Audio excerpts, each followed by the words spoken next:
perjalanan panjang negara ini terbentuk ya. Bagaimana dulu Indonesia telah dijajah 350 tahun oleh Belanda, kemudian Jepang 3,5 tahun, dan tentu pada akhirnya dengan dinamika dan nilai-nilai perjuangan bangsa, para pendahulu kita pada waktu itu dengan gigih, tahapan-tahapan menuju kemerdekaan, gerakan Budi Utomo, gerakan Sumpah Pemuda, dan kemudian titik kulminasi 17 Agustus 1945, itu perjuangan panjang yang tentu telah mengorbankan jiwa raganya tanpa memikirkan materi dan lain sebagainya, dan meneteskan darah dan air mata. Ini perjuangan yang sangat panjang dan regenerasi.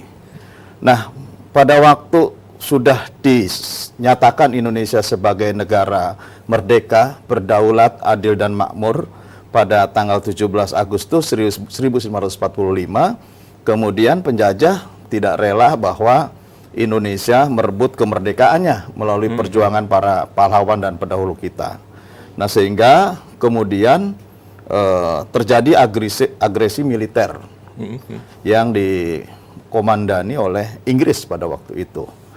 Dan saya kira disitulah nilai-nilai Hari Sumpah Pemuda kita bisa maknai, di mana ketika kemudian 17 Agustus merdeka, Oktober 1945 terjadi dinamika karena agresi militer pasca kemerdekaan, dan kemudian terjadi gencatan senjata di 30 Oktober, dan kita tidak rela kalau kemudian ada wilayah, sejengkal wilayah pun itu kemudian akan dijadikan wilayah jajahannya lagi. Nah, oleh karenanya nilai-nilai perjuangan inilah yang saya kira satu rangkaian dari mulai gerakan menuju kemerdekaan 17 Agustus 1945. Sehingga kemudian pecahlah perang ya. Tanggal 10 November itu terjadi insiden, dan kemudian Jenderal Malabi, komandan Inggris, tewas di situ, dan kemudian muncul ultimatum dari Inggris agar kita menyerahkan berbagai persenjataan dan lain sebagainya. Tetapi disitulah sekali lagi bahwa kenapa kita harus terus menanamkan jiwa nasionalisme. Betul. Dan didasarkan pada perjuangan bangsa yang begitu panjang, dan kemudian 10 pahlawan menjadi titik munculnya nilai-nilai kepahlawanan kita. Ya, disitulah kemudian terjadi sebuah perang dahsyat di Surabaya selama 3 minggu berturut-turut, telah menewaskan hampir kurang lebih 6.000 rakyat Indonesia. Dan tentu ini menjadi sesuatu yang luar biasa, yang pada akhirnya kita bisa memperoleh kemerdekaannya seperti saat ini.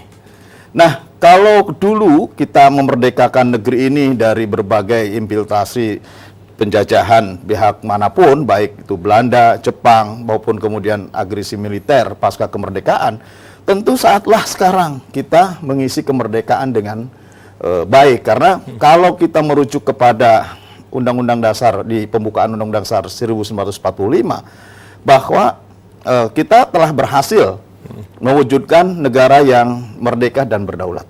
Tetapi ada terusannya, merdeka, berdaulat, adil dan makmur. Oleh karenanya nilai-nilai kepahlawanan kita mari isi ke depan dengan menuju kepada masyarakat yang adil makmur. Jangan lagi kemudian kita sudah terbebas dari penjajahan, terbebas dari cengkraman negara lain, dan kita juga merdeka bukan karena hadiah, tetapi karena nilai-nilai perjuangan itu. Ya, mari kita pertahankan harmonisasi dari seluruh pihak, ya. Itu juga harus kita pertahankan. Kita sudah melandaskan kepada 4 pilar kebangsaan. Negara Kesatuan Republik Indonesia adalah harga mati. Pancasila adalah sebagai dasar dan ideologi negara.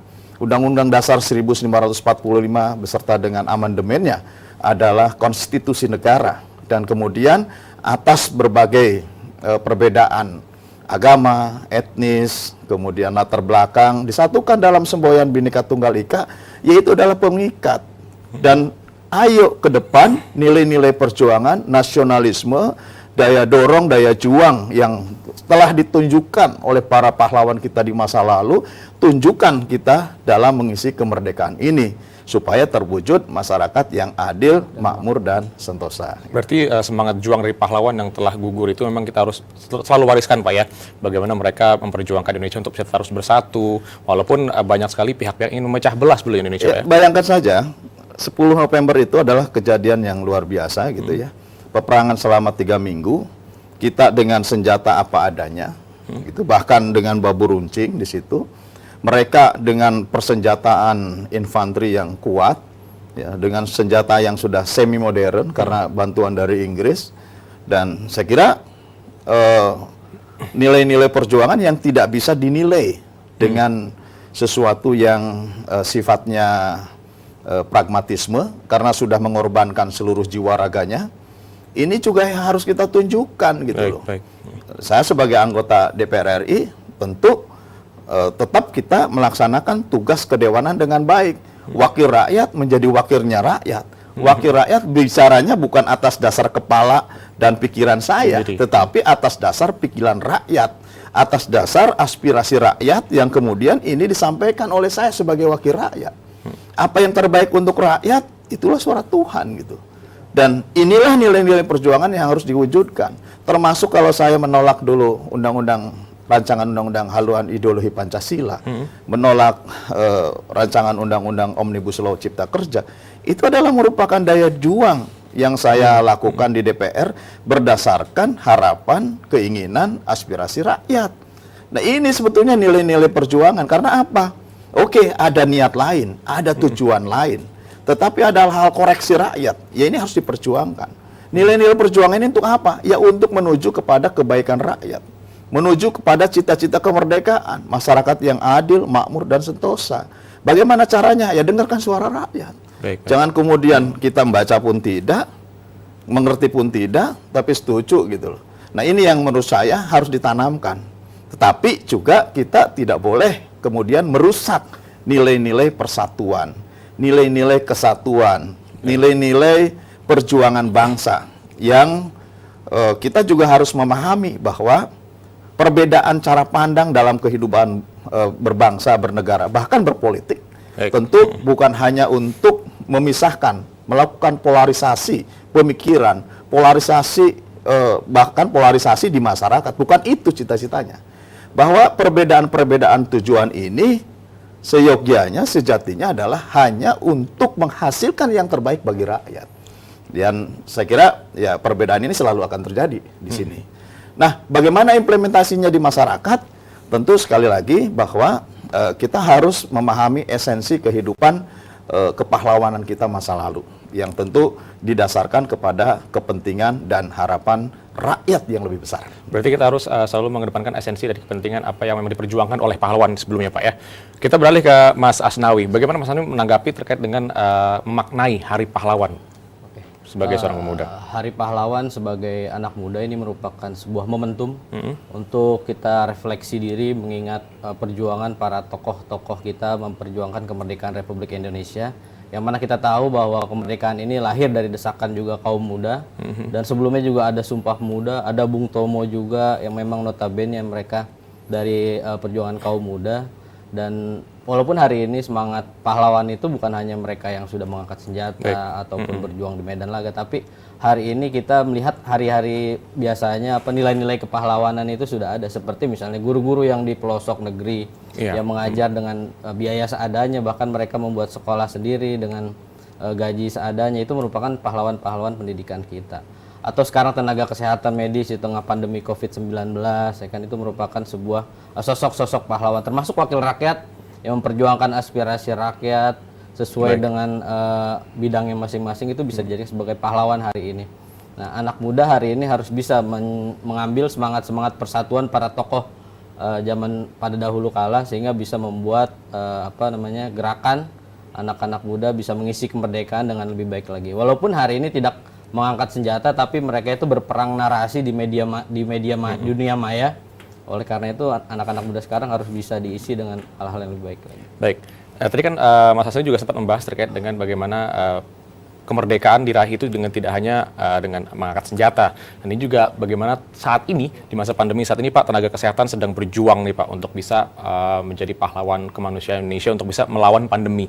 Menurut Bapak ini tanggapan Bapak seperti apa Pak pemerintah saat ini dalam menangani pandemi Pak? Menurut Bapak Herman Hairot? Ya, pertama memang dinamika kehidupan berbangsa dan bernegara itu selalu ada gitu ya. Dan bahkan kita juga harus melawan bentuk-bentuk penjajahan dalam bentuk-bentuk lain. Ya. Dan kita sebetulnya sudah sadar, sejak era tahun 80-an sudah mulai sadar bahwa sesungguhnya penjajahan era konvensional di mana mereka menjajah secara teritori itu tidak akan ke depan mungkin tidak akan berlaku lagi.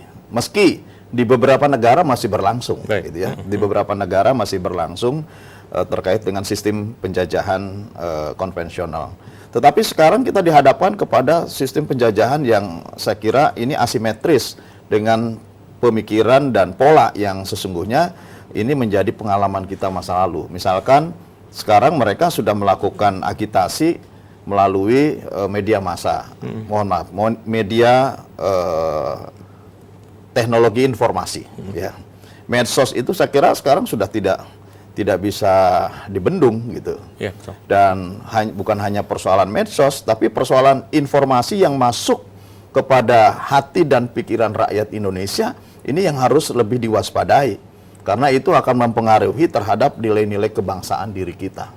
Ya, ini sebetulnya sudah mulai disadari. Belum lagi sekarang penjajahan melalui ekonomi gitu. Maka kenapa kita semua lah ya, dan utamanya saya juga berteriak-teriak kalau hutang kita terlalu tinggi dan kemudian ini akan menjadi beban besar di masa yang akan datang, kemudian juga tidak membuat ekonomi juga semakin kuat.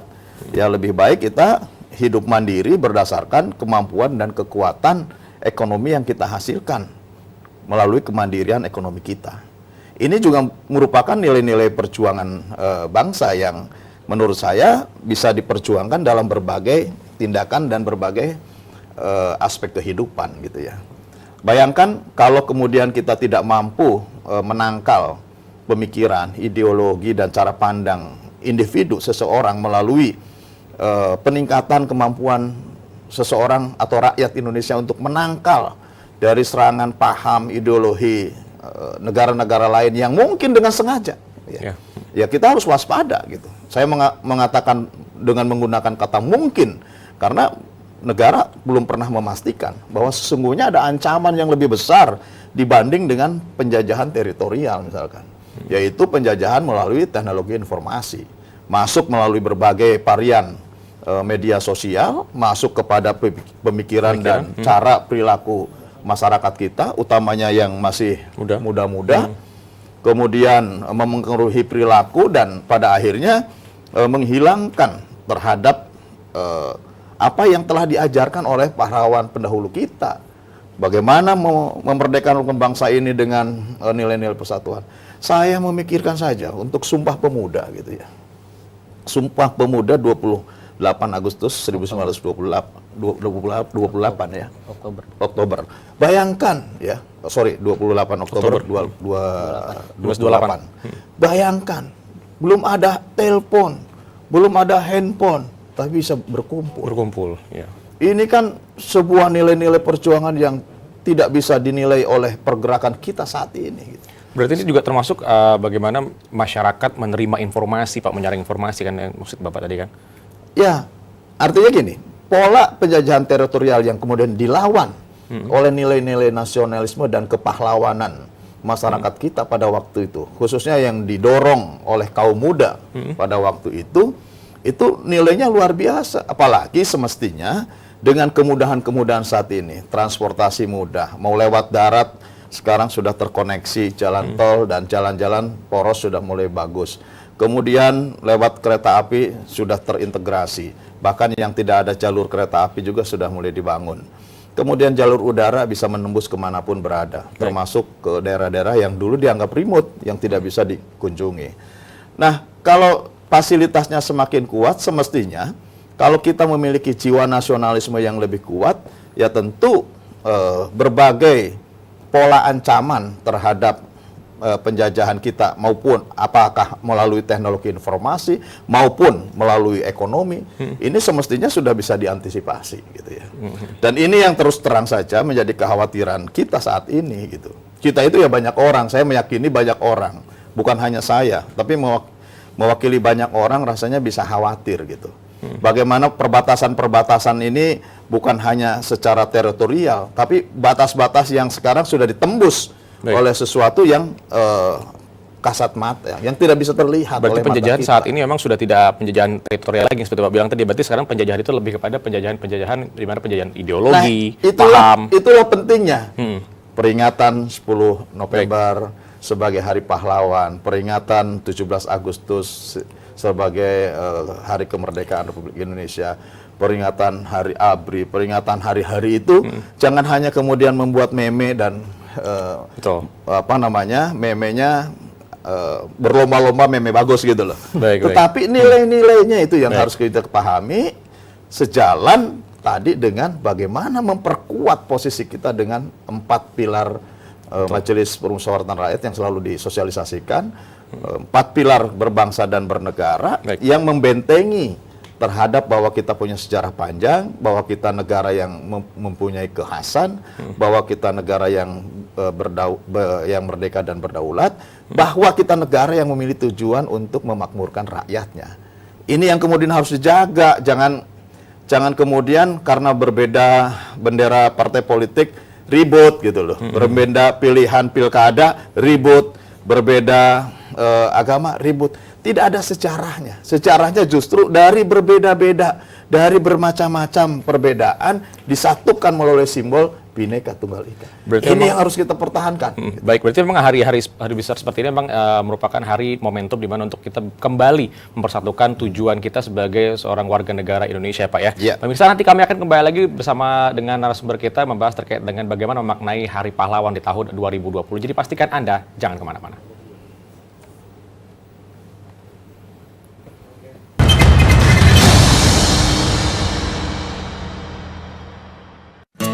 Indonesia siap memasuki tatanan hidup baru di tengah pandemi corona. Apa kita sudah paham persiapan dan protokol kesehatan yang harus dilakukan di lingkungan kerja? Pastikan kondisi tubuh sehat saat berangkat ke kantor. Gunakan masker. Membawa perlengkapan makan sendiri. Sediakan hand sanitizer dan selalu mencuci tangan. Saat akan melakukan ibadah, ingatlah untuk saling menjaga jarak aman dan membawa perlengkapan ibadah sendiri. Karena tempat ibadah sudah tidak menyediakan alat ibadah untuk mengurangi penyebaran virus corona. Semoga kita semua mampu memutus mata rantai penyebaran COVID-19 dan roda perekonomian pun tetap berputar.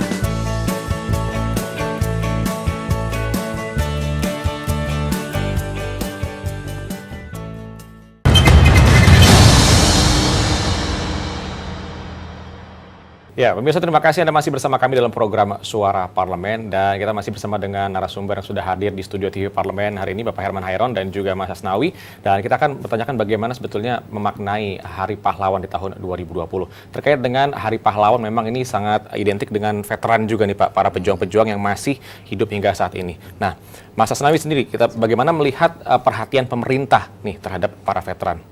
Melihat perhatian pemerintah terhadap veteran hari ini, kebetulan tadi saya baca bahwa penelitiannya bahwa hanya 60% veteran yang merasa puas akan apresiasi dari pemerintah dengan tunjangannya. Karena sisanya lagi mereka tidak puas karena maksimal tunjangannya itu belum bisa mencukupi untuk kehidupan mereka. Dan rata-rata veteran itu mereka mencukupi kehidupannya hanya dari tunjangan tersebut. Nah, mungkin harus ada sebuah lembaga atau inisiasi dari pemerintah untuk membuat ekonomi kreatif atau apapun sehingga bisa menunjang pendapatan dari veteran tersebut, atau bisa berkolaborasi dengan lembaga lain akan kepedulian veteran tersebut, atau meningkatkan kesadaran masyarakat akan pentingnya membangun kesolidaritasan kepada veteran tersebut, karena kan sebagai apresiasi kepada mereka yang telah berjuang kepada bangsa dan negara ini, dan mungkin bisa menjadi masukan kepada Baik, kalau dari Pak Herman Hairon, Pak, bagaimana sebetulnya apresiasi dari pemerintah nih Pak kepada para veteran saat ini, Pak? Ya, saya kira memang belum memberikan insentif yang memadai. Ya. dan memang kita sadari bahwa anggaran belanja negara kita belum mencukupi untuk memberikan insentif ke berbagai pihak. Tetapi ini kan menjadi kebijakan afirmatif gitu ya. Kalau memang kita ingin memberikan insentif lebih besar, semestinya bisa gitu. Dan yang paling penting memang justru bagaimana memberikan ruang-ruang yang cukup bagi para veteran juga untuk berkarya, untuk melakukan kegiatan yang bukan hanya mengisi kehidupannya sehari-hari dengan berharap terhadap insentif, tetapi bagaimana negara menyiapkan sarana, prasarana, dan ruang yang cukup untuk bisa menghasilkan sesuatu yang bermanfaat. Ya, selain juga tentu saya setuju kalau peningkatan kesejahteraan melalui insentif kepada para veteran ini harus tinggi, karena tanpa para veteran, tanpa para pejuang masa lalu, menurut saya tidak ada kemerdekaan ini gitu ya. Dan ini tadi saya katakan di awal, nilai-nilai perjuangannya tidak bisa dibandingkan dengan nilai uang, tidak akan bisa gitu. Nah, oleh karenanya kalau untuk mensejahterakan semestinya negara jangan ada rasa keberatan ya. Berikan ruang yang cukup, selain tadi berikan insentif yang cukup, ada ruang-ruang yang cukup untuk bisa melakukan kegiatannya sehari-hari yang tentu bisa menghasilkan dari sisi ekonomi. Karena bagi veteran bukan hanya untuk dirinya gitu, tapi juga untuk masa depan keluarga dan anak-anaknya. Karena dipastikan juga kan memiliki keluarga dan masa depan anak-anaknya. Berarti tidak hanya insentif secara bantuan langsung, Pak, berarti juga bisa dengan bagaimana memberikan ruang untuk kreativitas daripada para veteran itu sendiri, Pak ya? Ya, tidak harus untuk para veteran, untuk para keluarga dan anaknya ke depan. Mungkin saja untuk para veteran anaknya bisa diberikan beasiswa. Karena untuk memberikan bobot terhadap kesejahteraan rakyat bukan hanya dari nilai pendapatan, tapi dari nilai pengeluarannya. Kalau pendapatannya pas-pasan, tetapi pengeluarannya semua di-cover oleh negara, rumah sakitnya gratis, kemudian sekolahnya gratis, tentu beban-beban kehidupannya akan lebih ringan. Nah, kalau insentifnya juga hanya segini adanya yang disediakan pemerintah, tetapi pengeluarannya bisa di-cover oleh pemerintah, tentu ini juga akan meringankan terhadap beban kehidupannya. Selain semestinya diberikan jaminan ke depan untuk para anak-anaknya lebih memiliki perspektif yang tentu ini bisa juga meringankan terhadap beban kehidupan para veteran. Ini udah closing belum ini? Terakhir nih, Pak. Nah, ini terakhir nih, Pak. Dan saya kira satu hal betul bahwa nilai-nilai perjuangan masa lalu kita proyeksikan ke depan menjadi nilai-nilai perjuangan para anak muda supaya lebih kreatif, inovatif, agresif untuk menjemput Indonesia Emas 2045. Karena kalau 100 tahun itu harus sudah ukuran Indonesia ini menjadi negara maju gitu. Kita kan sudah melewati 75 tahun Indonesia merdeka. Nah, ada 25 tahun ke depan yang semestinya dengan berbagai sumber daya alam yang tersedia di dalamnya, kemudian kita juga masuk dalam fase bonus demografi, usia produktifnya jauh lebih tinggi dibandingkan usia unproductivity, dan tentu dengan berbagai sumber daya alam, mari kita jemput Indonesia yang merdeka, berdaulat, kita jemput adil dan makmur untuk seluruh rakyat Indonesia. Baik, berarti itulah merupakan satu harapan Bapak terkait Hari Pahlawan di tahun ini, Pak ya. Nah, untuk Mas Asnawi sendiri, bagaimana harapan Mas Asnawi sebagai seorang pemuda di Hari Pahlawan di tahun ini? Di Hari Pahlawan hari ini semoga bisa menjadi momentum kembalinya bersatunya seluruh elemen bangsa Indonesia, karena prinsipnya kemerdekaan itu diraih karena nilai-nilai kesatuan. Karena kita lihat kalau pahlawan dulu itu mereka memiliki latar belakang yang berbeda, suku, agama, budaya mereka berbeda, tapi mereka bisa bersatu sehingga terlahirlah kemerdekaan Republik Indonesia. Semoga hari ini bisa menjadi hari pemersatu bagi seluruh elemen bangsa untuk membawa Indonesia yang lebih baik lagi. Dan pahlawan hari ini bisa lebih diapresiasi seperti tenaga pendidik di daerah terpencil terjauh. Kemudian juga gagasan-gagasan anak muda bisa lebih diapresiasi oleh pemerintah, karena pahlawan itu bukan hanya masa lalu, harus ada pahlawan-pahlawan di masa sekarang ini. Baik, terima kasih Mas Asnawi sudah hadir di studio Pak Herman. Terima kasih Pak. Ya, sudah hadir. Saya statement akhirnya adalah selamat Hari Pahlawan. Selamat Hari Pahlawan. Semoga kita tetap mengenang jasa-jasa pahlawan kita, memberikan yang terbaik bagi para veteran dan pahlawan kita, dan mari kita jemput masa depan Indonesia yang lebih baik. Baik. Terima kasih banyak Pak Iwan Heron, Pak. Terima kasih. Terima kasih. Pemirsa, tadi sudah kita bahas bersama Anda apa saja menjadi 3 berita headline media online dan juga tajuk utama yang barusan kami bahas bersama dengan narasumber yang sudah hadir pada hari ini. Dan berakhir sudah rangkaian acara Suara Parlemen edisi hari ini. Saya Dedi Ramadan dan juga beserta narasumber dan juga beserta kerabat kerja yang bertugas mengucapkan terima kasih atas perhatian Anda dan sampai jumpa.